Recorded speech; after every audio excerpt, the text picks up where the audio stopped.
segregation of historical memory. How could our memories be segregated, is the question.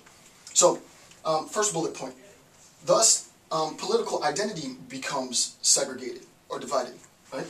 So the assumption is historical memory,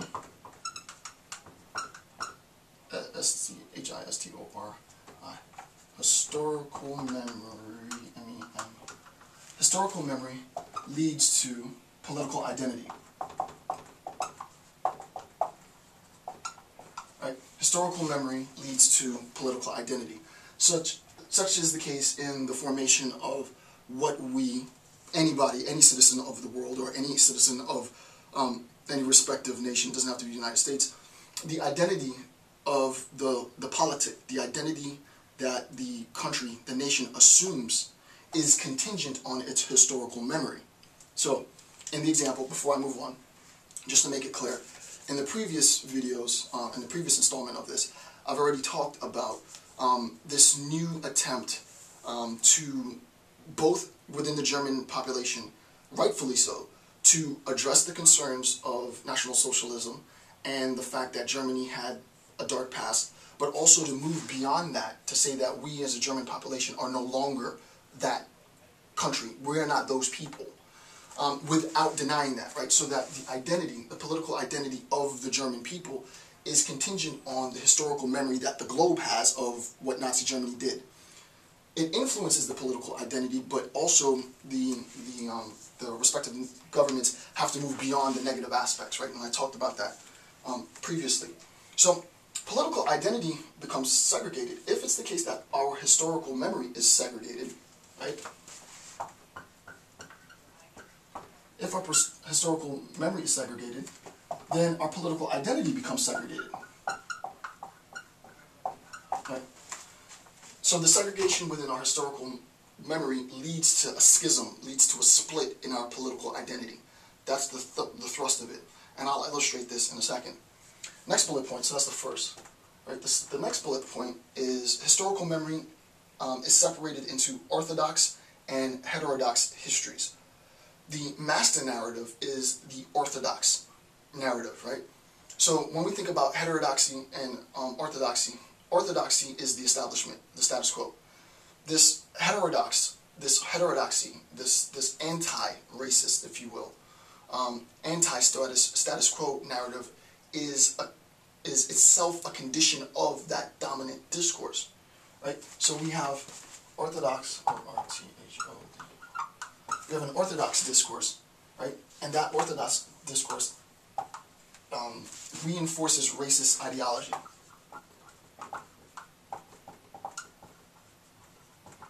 Right? So that orthodox discourse reinforces, instantiates racist ideologies. Those who are oppressed by these racist ideologies, the individual person, creates a counter-narrative, right? And this becomes the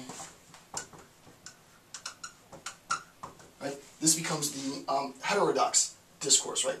So in opposition to this orthodox discourse, we have a new narrative, a heterodox discourse, a heterodox narrative, which addresses these racist ideologies. The whole point of addressing these racist ideologies is a recognition, and this is important, that the ideologies dehumanize the function of the ideology. The purpose of this orthodox discourse is to dehumanize the targeted population, right? So this act here is an act of dehumanization.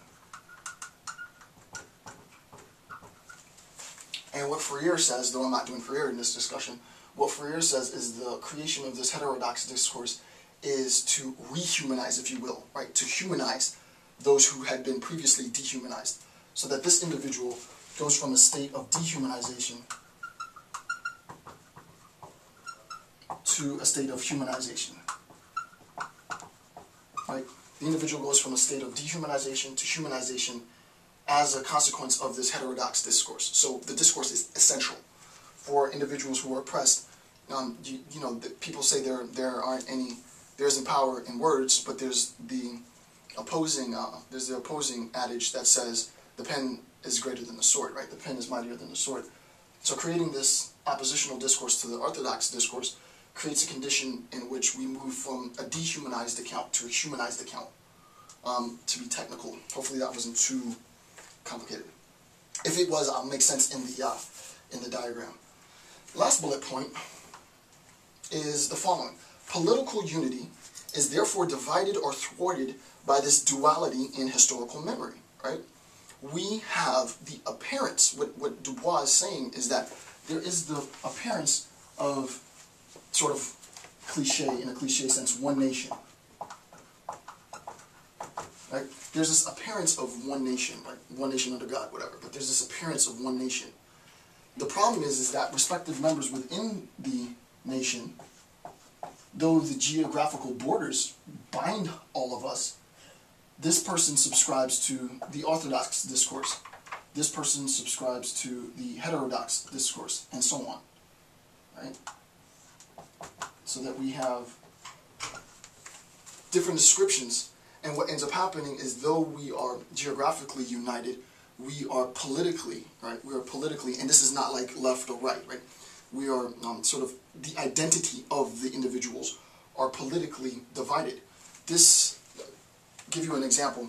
This is what really came to the surface in the campaign between Barack Obama and John McCain, right? Obama's pastor, and I'm not getting into the politics of it, but Obama's pastor said some really incendiary remarks about everybody, really. And the discussion started, well, you know, why is it that African Americans and blacks are so pissed off about sort of about their plight in the United States of America? Shouldn't they be glad for what they have, and so on and so forth? And what ended up emerging out of that discourse, and I'm not going to get into it at all here, just to give you an idea of how this pertains, is that individuals are saying, well, no, we were the ones who were poisoned with syphilis, right?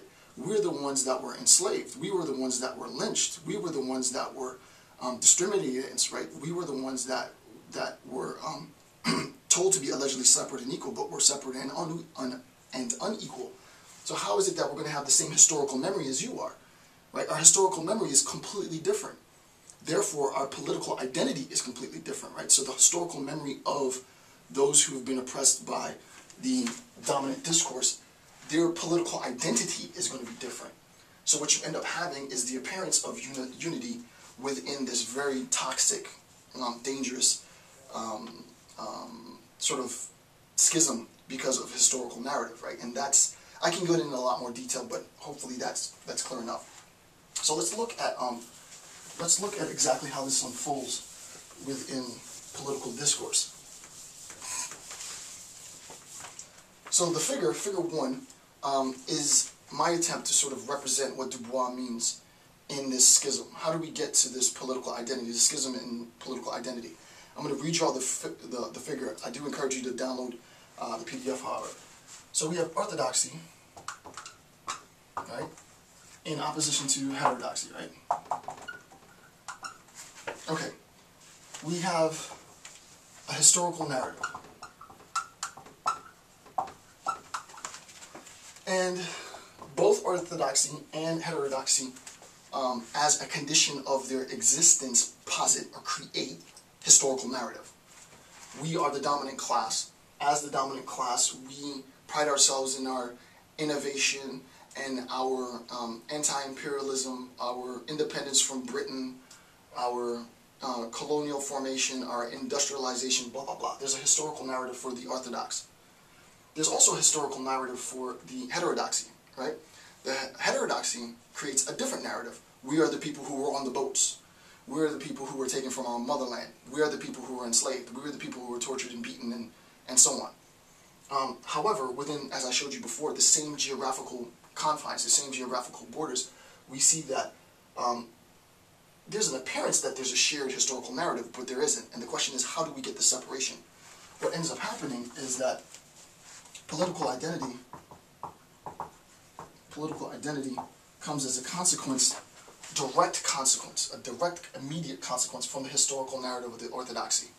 We are the people that freed ourselves and gained our independence from Britain, and therefore our identity is defined as such. We are the people who were enslaved, and we see that we aren't included within this narrative. I'm not here, right? I was a slave, right? I was a person who was oppressed. I'm not part of this dominant discourse. So what they end up doing is they create a revisionist